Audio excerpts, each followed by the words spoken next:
Hi,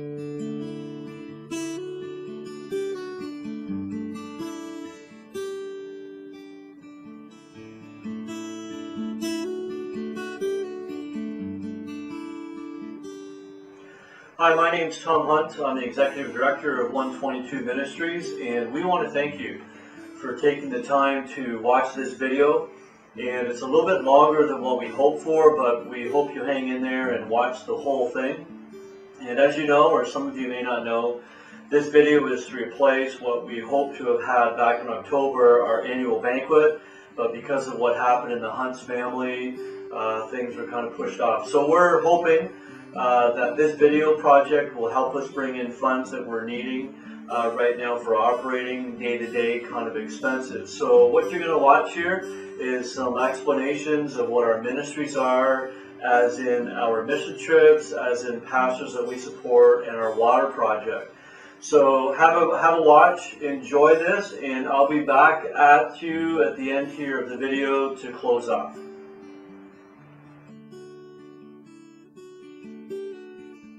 Alex, we came down to your church down in Havana in May. Just describe a little bit about what you saw was beneficial for us on that trip.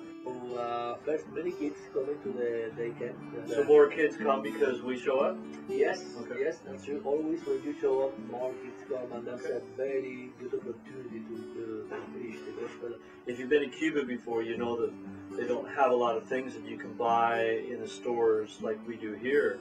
So with a team of 15, we were able to take all kinds of crafts for you guys, and not only to use in that day camp, but then you use them too when you led a trip with your team in July down to Mycenae for a mission trip. So you used some of those crafts then, didn't you? Yes, we used all those crafts, and we was able to be working with helping 11 churches there and around 500 kids.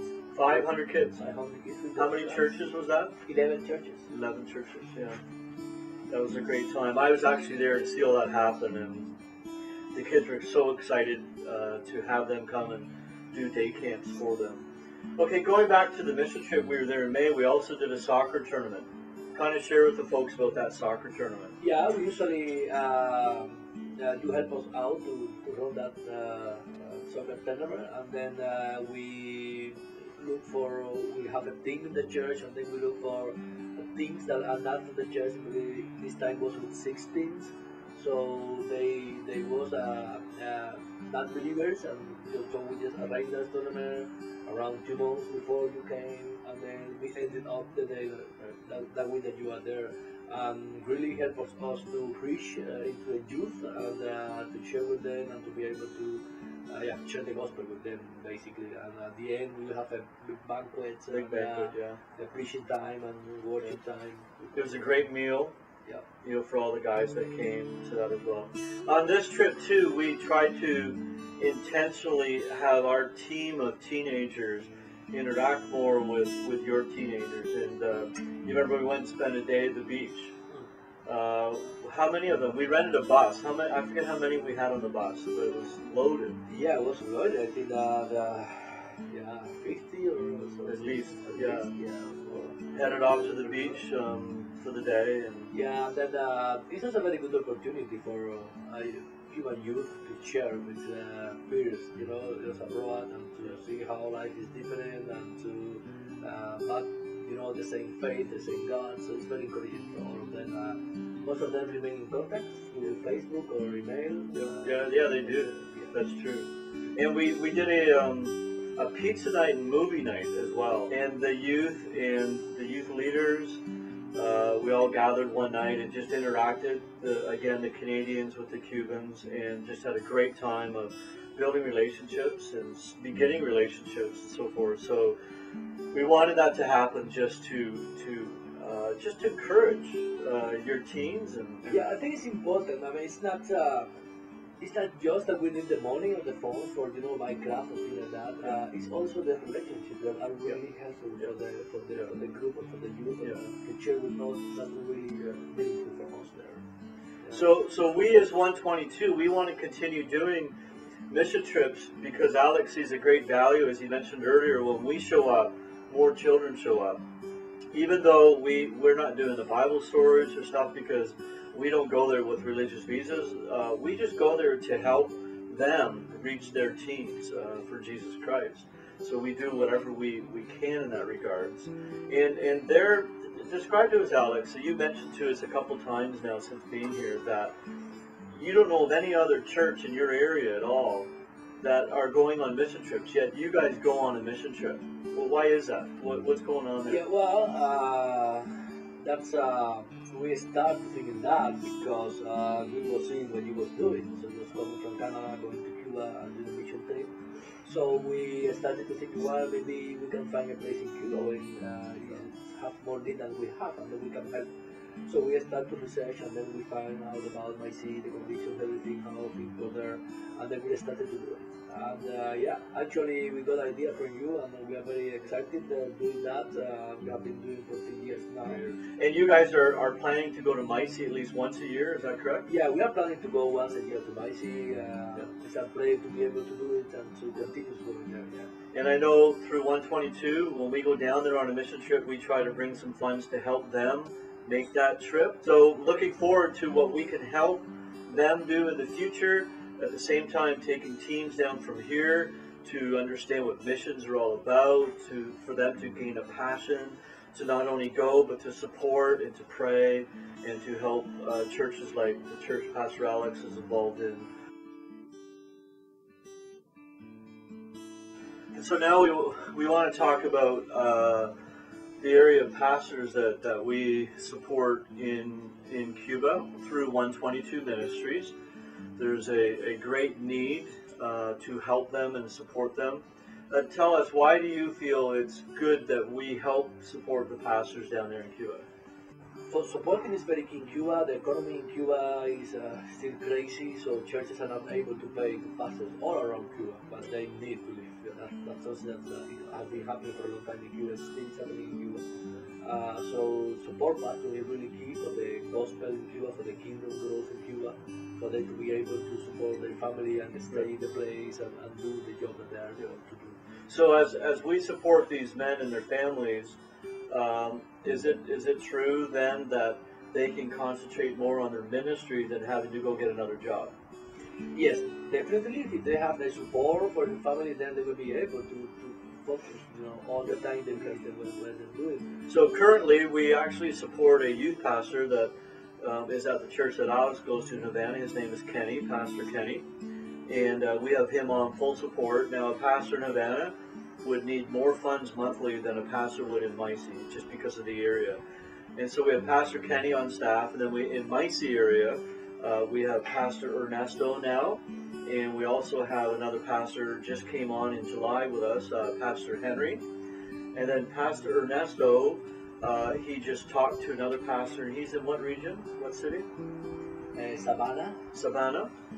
We haven't met that man yet, but he is now a pastor that we are now supporting. We're going to meet him down in Cuba in a couple weeks, actually. Alex, tell us about the area of Maisie. I understand there's how many churches in your convention? Yeah, in that area, in Maisie, they have 23 churches right now, and there are 11 pastors. Only 11 pastors? Only 11 pastors. In that so 12 churches then without pastors? 12 churches without the pastors. Okay, and so finally we want to talk about the water project, actually, which really takes up most of our time right now at 122. I can remember calling you just over 2 years ago, and I called Alex and I said, Alex, I'm wondering if you have ever seen a place in Cuba where there's a really bad water problem. And Alex was in Maisie at the time, picked up his phone. He said, I'm standing here right now in Maisie, and he said, I've seen this is the worst condition of water I've ever seen. And so all in God's timing. It's been amazing. And so from that phone call led lots of more communication and interaction. And so we picked Maisie as a place to do a project to bring the folks there safe, clean drinking water. So Alex, when you first went to Maisie, describe the conditions in the area of water that you saw. Well, I was really shocked first time to see a place like that in Cuba in 2011. They don't have water under the ground, so they have to collect the water from the rain. Okay. And then they will put in big systems, and they're open. We had decided, and those of you who are watching this who were at our banquet last year knew at that time that I was going to be going back down in November of 2012 to fix the frame. Well, one of you that were at the banquet by the name of Murray Anderson came with me. And you met Murray, we came down, we met you at Santiago de Cuba. A hurricane had happened a week before, and God stepped in, and we were 40 minutes away, maybe even closer than that, to the Micey area, and right in front of us was a landslide that had happened that night. Me and Murray, we got out of the truck, and Pastor Ernesto met us on the other side. All that to say that Murray got to work and started to re-weld the frame and to do some grinding, and we poured it, and we went to sleep. We were tired. We tried to take it apart the next day, and the first words that came out of our mouth when it happened was, "Praise God." The frame came apart. We had a usable water filter. Very easily came apart. Very easy. It just right popped right apart. It was awesome. Since that time, our guy Manuel is a guy that we've employed to build sand filters. He loves this ministry that he's doing. It gives the church an awesome opportunity to use something practical as drinking water to share the living water. And when people come to pick up their filter, they have a meeting and they share how to use it. They also share the gospel message of Jesus Christ. Tell me, Manuel, what is the benefit of the filter program in your community? The people are very happy because the water is going to improve. The benefit is going to be good for them because many diseases come with the water. With the filters, they don't need to boil the water with firewood or with electricity, so they're going to save some money. Everybody wants a filter. They are driving me crazy for the filters. Do they see any improvement in their health once they begin to use the filter? Yes, they all see their health is improving. How is this project helping you to share the gospel in the community? I now see them because of this project. I can go to their homes, and some of them I've never visited before. Pueblo Viejo is a town close to us, and I have the possibility now to go and to share the gospel with them as well.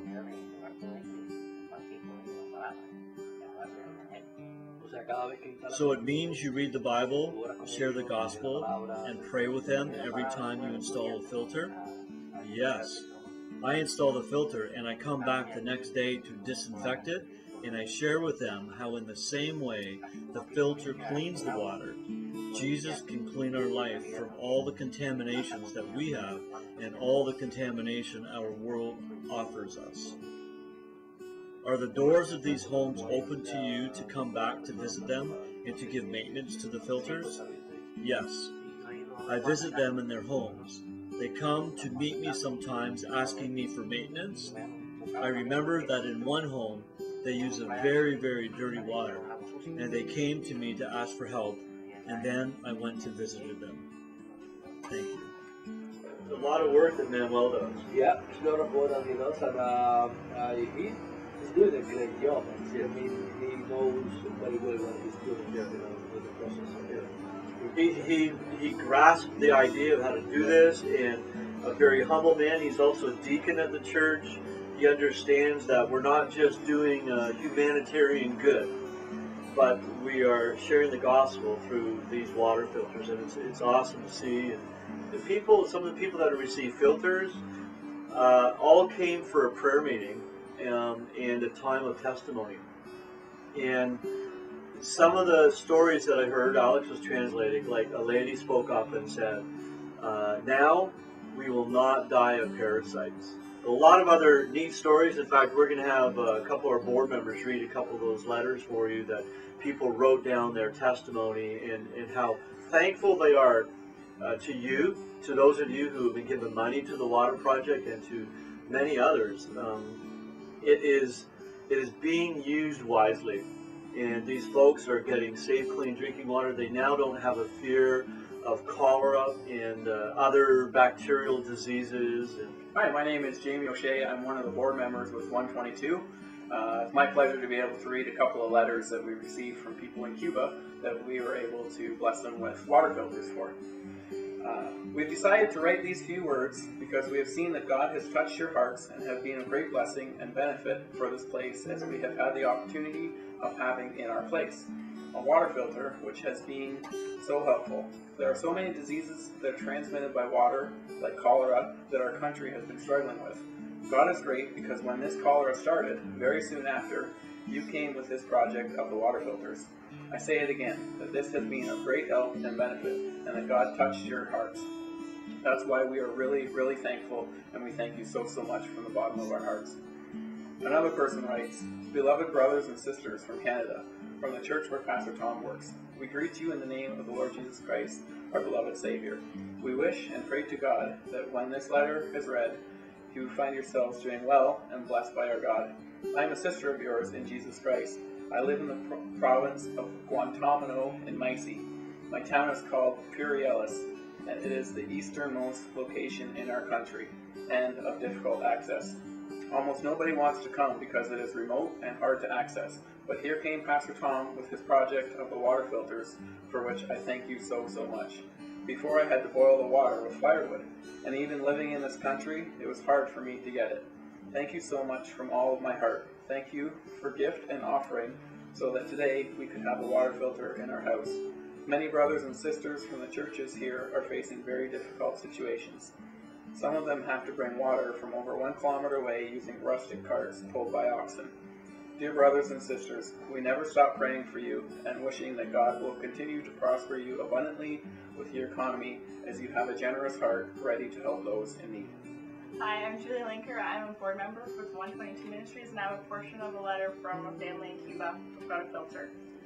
We are from a mountain area, and the water that we get for our hygiene is when we collect from our rain season, and the only way to eliminate all the bacteria is boiling.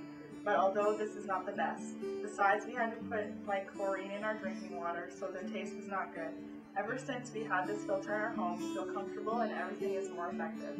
My daughter got pregnant, and due to the pollution in the water, got sick from bacteria in the water. This type of bacteria can produce gynecological diseases in women.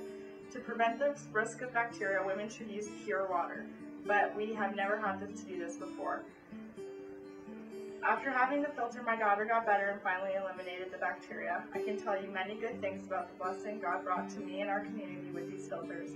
That is why we thank God for his goodness and blessing to everyone who gave. All glory goes to God. Thank you, my brothers and sisters, for all your help. Keep blessing you, and God, and the promise of God be with you. Hello, my name is Joe Groot, and I am one of the board members of 122 Ministries. I'd like to just share with you a couple of letters that we received from people in Cuba that have received water filters with our water filter project. We thank God because he put in your hearts to bring this project of water filters here. It has been a big blessing to our family and also to some of our neighbors that don't yet have water but have received benefits because we have shared with them. And me as a housewife have felt great alleviation because before we had this blessing I had to boil water because my children and husband became sick with gastritis. Give thanks to God because we've got water filters in our home, which is very helpful because it purifies the water, getting rid of all the bacteria. Before this, we had to boil the water. This place is very remote and far away. That is why the water here is not in good condition. This is a miracle from our Lord Jesus Christ for all of us. We want to say thank you to all of the brothers and sisters that supported this wonderful project in regard to our health. Thank you in God's name. And then another person writes, "At this moment, I take my pencil to greet you in the name of our good God, to thank him first for directing you to know our need of having pure water using these filters that we have received. May God keep you a blessing to us. Thank you for your cooperation with us. This is a dream come true in our houses. Anything else you want to say? Just thanks for being working in Cuba and supporting Pastor there and doing the amazing job you are doing. I encourage you that continue doing that. So it's a need in Cuba, and we are very grateful for all of you doing that, supporting in some way the work in Cuba. Okay. And thank you, Alex, for all that you're doing for us, and it's awesome working with you. Hi, my name is John Ashel. I'm one of the directors of 122 Ministries. We're here in beautiful Cuba, and I can look out and see the surf rolling in. And I'm thankful to be here. Just a few days ago, we were in Mices on a mission trip. And I'm telling you, it was such a blessing. I just want to thank you for taking the time to watch this video.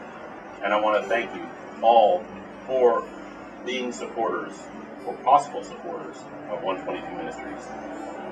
Folks, I can't tell you how blessed I was to be able to go on this mission trip and see the wonderful ways people are blessed. We did two specific things while we were in Mices: water project and pastoral support. Both of them changed lives, for me and for the people that we visited. First, the water project. I was able to be there with Pastor Tom and others as we built a filter, saw it assembled, we saw it taken out of the form, and then ultimately we saw a brand new filter, number 81, delivered to a home. First time they've had a consistent, reliable source of clean water. What a blessing on their faces to see as they received that filter.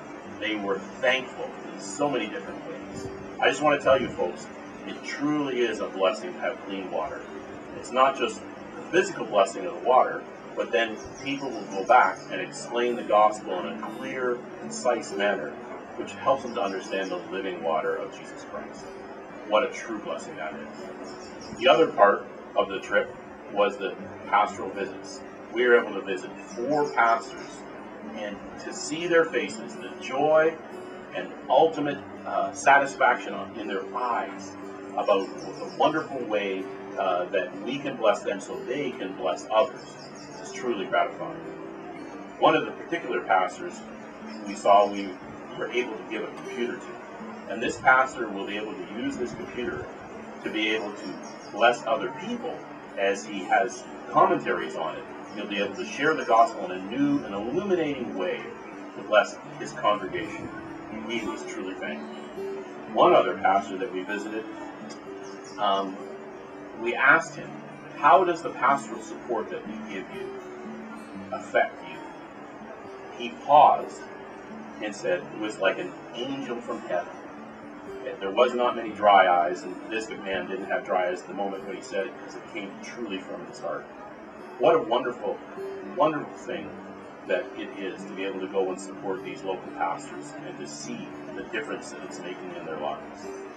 I want to thank you for, again, taking the time to listen to this video, and I want to encourage you as you are thinking about supporting 122 Ministries.